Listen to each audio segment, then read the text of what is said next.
Dhanik Bharat educational institutions inter IIT JEE NEET admission open. తమిళనాడులో విజయ్ ముఖ్యమంత్రి అయిన తరువాత నిజంగా కన్నీళ్లు పెట్టుకుంటున్నది ఎవరు అంటే విజయ్ చేతుల్లో ఓడిపోయిన డిఎంకే పార్టీ నాయకులు కార్యకర్తలు ఎమ్మెల్యేలు కాదు, అన్నా డిఎంకే పార్టీ నాయకులు కార్యకర్తలు ఎమ్మెల్యేలు కానే కాదు. ఎవరంటే సూపర్ స్టార్ రజనీకాంత్ వీరాభిమానులు. ఎందుకంటే విజయ్ కంటే ముందే రజనీకాంత్ పార్టీ పెడతాడనుకున్నారు. రజనీకాంత్ పార్టీ ఏర్పాటు చేసి ఖచ్చితంగా తమిళనాడులో మూడో ప్రత్యామ్నాయంగా అవతరిస్తారు అనుకున్నారు. రజనీకాంత్ ఖచ్చితంగా తమిళనాడుకు ముఖ్యమంత్రి అవుతారని ఆశపడ్డారు.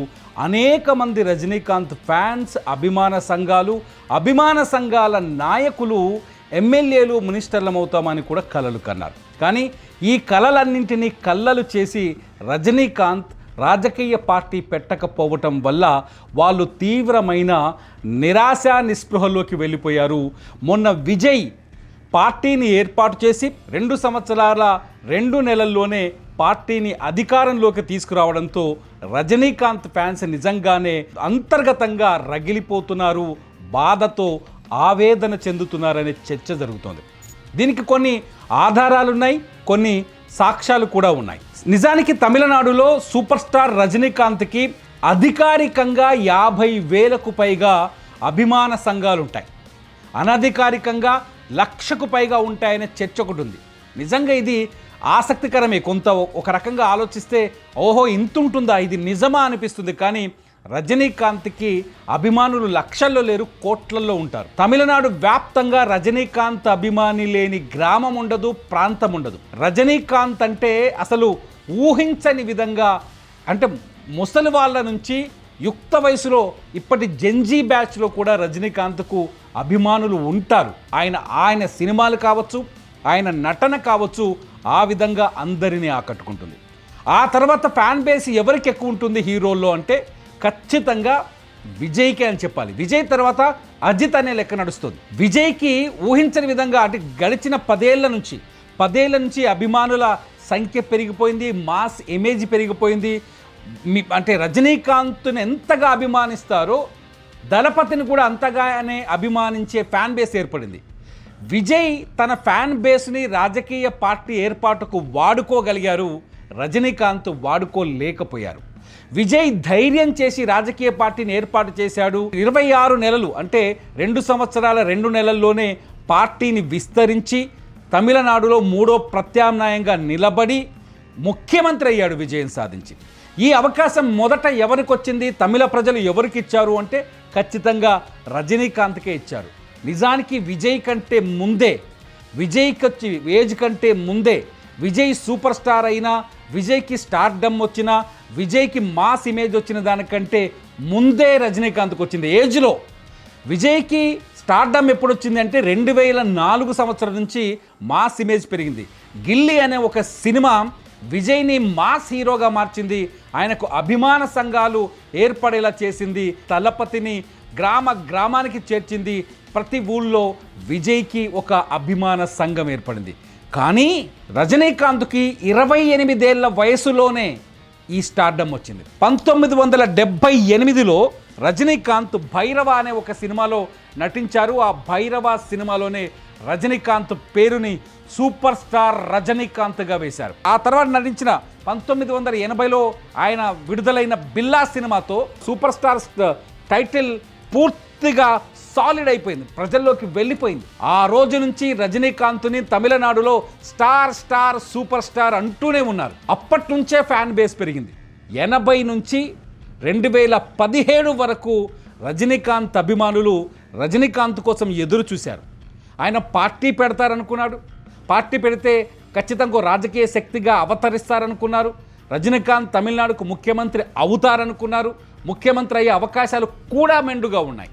కానీ రజనీకాంత్ భయపడ్డారనేది చెప్పాలి. రాజకీయాలను చూసి రాజకీయాలకు వెన్ను చూపించారని చెప్పాలి.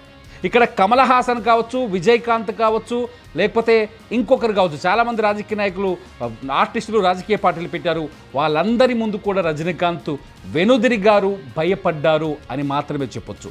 దీనికి కూడా కొన్ని కారణాలు. ఎందుకు రజనీకాంత్ వెనుకంజ వేశారు, ఎందుకు వెనుదిరిగారు అంటే రజనీకాంత్ ఎప్పుడూ సినిమా గురించి మాత్రమే ఆలోచించారు, సినిమా వ్యాపారం గురించి మాత్రమే ఆలోచించారు. తన అభిమానులకు మంచి కథలతో మంచి సందేశాలతో సినిమాలు అందిస్తే సరిపోతుందనుకున్నారు. తన అభిమానుల్ని ఆదుకున్నాడు, తన అభిమానులకి సేవ చేశారు, తన అభిమానుల కోసం తను సంపాదించిన రూపాయిలో తన అభిమానులకి ఖర్చు పెట్టాడు తప్ప రాజకీయ నాయకుడినై అధికారాన్ని అనుభవించి ప్రజలకు సేవ చేయాలనే ఆలోచన తన మనసులోకి ఎప్పుడు తెచ్చుకోలేదు. ఒకసారి రజనీకాంత్ ఇంటర్వ్యూలు చూస్తే మనకు అర్థమవుతుంది. ఎప్పుడొచ్చింది ఈ థాట్ రజనీకాంత్ కంటే 2017 తర్వాత మొదలైంది. కానీ రజనీకాంత్ సమయానికి ఏం చేయగలరు చెప్పండి? ఆ వయసులో హీరోగా జెన్జీ జనరేషన్ పిల్లల్ని కూడా ఆకట్టుకునే కథలతో నటించడమే చాలా గొప్ప. రజనీకాంత్ చాలా గొప్ప. అంత గొప్ప నటుడు మన భరత భూమి మీద పుట్టడేమో, అంత గొప్ప యాక్టర్ అయినా. ఇప్పటికి నేను కూడా రజనీకాంత్ ఫ్యాన్ని, పిచ్చి ఫ్యాన్ని, మామూలు ఫ్యాన్ని కాదు. ఇవాళకి కూడా రజనీకాంత్ సినిమా రిలీజ్ అయితే ఫస్ట్ డే ఫస్ట్ షో చూసే బ్యాచ్లో నేను ఒకని. అంత ఫ్యాన్స్ ఉన్నారు. తెలుగు, తమిళ్, కన్నడ, మలయాళం, హిందీ ఎక్కడ చూసినా రజనీకాంత్కి ఆ ఫ్యాన్ బేస్ ఉంది. కానీ రజనీకాంత్ తన ఫ్యాన్ బేస్ని రాజకీయ పార్టీగా మార్చడానికి ఆలోచించలేదు. ఎప్పుడు 70 ఏళ్ల వయసు వచ్చిన తర్వాత ఆలోచించారు. దానికి కూడా కారణం ఉంది ఏంటంటే, జయలలిత కన్ను మూసిన తర్వాత, ఆమె పరమపదించిన తర్వాత తమిళనాడులో ఒక ప్రత్యామ్నాయ గ్యాప్, ఒక వ్యాక్యూమ్ ఏర్పడింది. అక్కడ ఒక ప్రత్యామ్నాయ పార్టీ అవసరం ఉంది. కాబట్టి తను రాజకీయ పార్టీ పెడితే ఖచ్చితంగా తమిళనాడు ప్రజలకి మంచి చేయగలను, సేవ చేయగలనని ఆలోచించారు రజనీకాంత్. కానీ అప్పటికే ఆయన వయసు సహకరించే పరిస్థితి లేదు. 70 ఏళ్ల వయసుకు వచ్చారు రజనీకాంత్.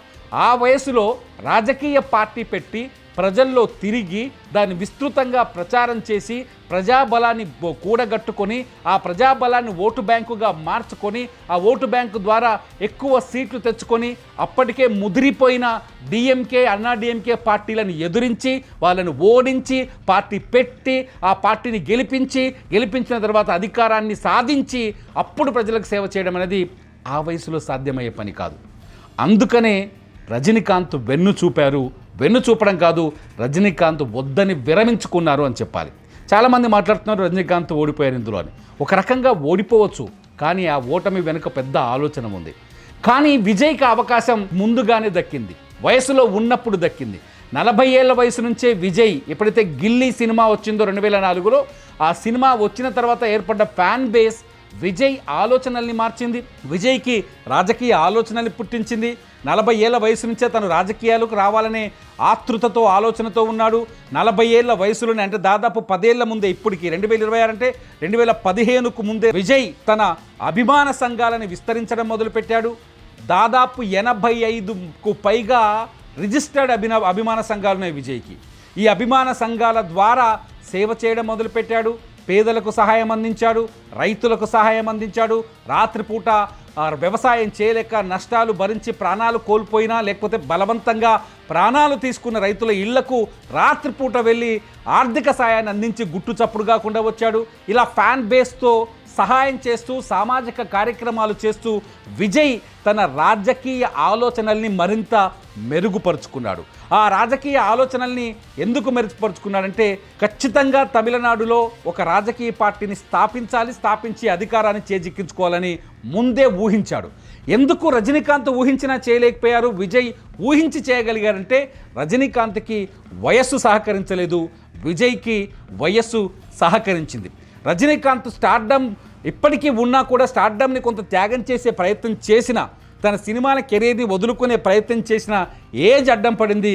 కానీ విజయ్ స్టార్డమ్ని వదులుకొని వచ్చి రాజకీయాల్లో ఉంటానని మాట ఇవ్వడం ఇక్కడ ప్లస్ అయింది. సో మొత్తంగా తన కెరియర్ని చాలా తెలివిగా ప్లాన్ చేసుకున్న వాళ్ళలో విజయ్ సక్సెస్ అయ్యారు. తన కెరియర్ని తనకు అనుకూలంగా ఉన్నప్పటికీ కూడా, రాజకీయాలకు అనుకూలంగా ఉన్నప్పటికీ కూడా సక్సెస్ చేయడంలో, దాన్ని వినియోగించుకోవడంలో రజనీకాంత్ సక్సెస్ కాలేకపోయారని చెప్పారు. అందుకని ఇప్పుడు అందరూ రజనీకాంత్ గురించి మాట్లాడుతున్నారు. తమిళనాడులో ఒక పార్టీ పెట్టి దాన్ని ఒక రాజకీయ శక్తిగా మార్చి ఈ ద్రవిడ పార్టీలను వెంటాడే అవకాశం రజనీకాంత్కు దక్కిన, దాన్ని వినియోగించుకోలేకపోయారు రజనీకాంత్. కానీ దాన్ని చాలా చాకచక్యంగా వినియోగించుకోగలిగాడు విజయ్ అనే చర్చకు మాత్రం ఇక్కడ ఆస్కారం కనిపిస్తుంది. ఎందుకంటే 1996లో రజనీకాంత్ కొంత రాజకీయ పార్టీలతో సంబంధాలు ఉన్నాయి. 1996లో ఆయన డిఎంకేకి మద్దతు ఇచ్చారు. నిన్న మొన్నటి వరకు కూడా ఆయన ఒకవేళ పార్టీ పెడతానని ఆలోచించి మళ్ళీ ఫ్యాన్స్ని పిలిచి మీటింగులు పెట్టి అలాగే భోజనాలు పెట్టి నేను పార్టీ పెట్టని నిర్ణయించుకొని తిరిగి వాళ్ళని వెనక్కి పంపించి ఇవన్నీ చేసిన తర్వాత రజనీకాంత్ చివరికి డిఎంకేకి మద్దతు ఇచ్చారు. డిఎంకేకి మద్దతు ఇవ్వడం వల్ల ఫ్యాన్స్లో కొంత బాధ, విసుగు, నిరాశ, నిస్పృహ అన్నీ కనిపించాయి. కానీ రజనీకాంత్ ఆ రాజకీయ భారాన్ని మోయలేకపోయారని చెప్పాలి. సో రజనీకాంత్ 96లో డిఎంకేకి అనుకూలంగా ఉన్న 96 నుంచి కొంత హిందుత్వ భావజాలాన్ని కలిగి ఉన్నారు. మధ్యలో బీజేపీ కూడా రజనీకాంత్ చేత పార్టీ పెట్టిస్తుంది, లేకపోతే బీజేపీలో కలుస్తారు రజనీకాంత్, ఇటువంటి చర్చలు జరిగాయి. వీటన్నింటికీ ఎప్పటికప్పుడు సమాధి కడుతూ ఆ వార్తలని కొట్టిపడేస్తూ ఖండిస్తూ ముందుకు వచ్చిన రజనీకాంత్ రాజకీయ పార్టీ పెట్టకుండానే ఒక చాలా స్పష్టమైన నిర్ణయం తీసుకున్నారు. రజనీకాంత్ ఇప్పుడు సినిమా హీరో ధోరణి నుంచి ఆధ్యాత్మిక ధోరణి వైపు అడుగులు వేస్తున్నారని అందరికీ తెలుసు. కానీ విజయ్ తనకు వచ్చిన స్టార్డమ్ని చాలా తెలివిగా వాడుకొని దాన్ని ఒక రాజకీయ పార్టీగా మార్చి, రాజకీయ శక్తిగా మార్చి, తమిళనాడు గ్రామ గ్రామానికి పార్టీని విస్తరించి విజయ్ గ్రాండ్ సక్సెస్ సాధించాడు. చివరికి పార్టీని ఏర్పాటు చేసి మొదటి ఎన్నికలోనే విజయం సాధించి ముఖ్యమంత్రి పీఠం పైన కూర్చోగలిగారు. సింపుల్గా చెప్పాలి అంటే రజనీకాంత్ ఫ్యాన్స్ కోరుకున్నది విజయ్ ఫ్యాన్స్ సాధించారు. రజనీకాంత్ వదులుకున్నది విజయ్ దక్కించుకోగలిగాడు. రజనీకాంత్ గెలుచుకోలేకపోయింది, విజయ్ గెలుచుకోగలిగాడు. అందుకనే ఇవాళ తమిళనాట రజనీకాంత్ గురించి ప్రత్యేక చర్చ జరుగుతుందని చెప్పాలి. రజనీకాంత్ తప్ప మిగతా హీరోల గురించి పక్కన పెడితే ఆ ఛాయిస్ ఒక రజనీకాంత్కు మాత్రమే ఉండే, ఆ తర్వాత ఆ ఛాయిస్ ఒక విజయ్కి మాత్రమే దక్కింది. ఇది నా అభిప్రాయం. నా అభిప్రాయాన్ని మీరు వ్యతిరేకిస్తున్నారా, సమర్థిస్తున్నారా? ఈ వీడియో కింద కామెంట్ చేయండి. చూస్తూనే ఉండండి, ఇట్స్ యూటీవీ. నా పేరు తిరుమల.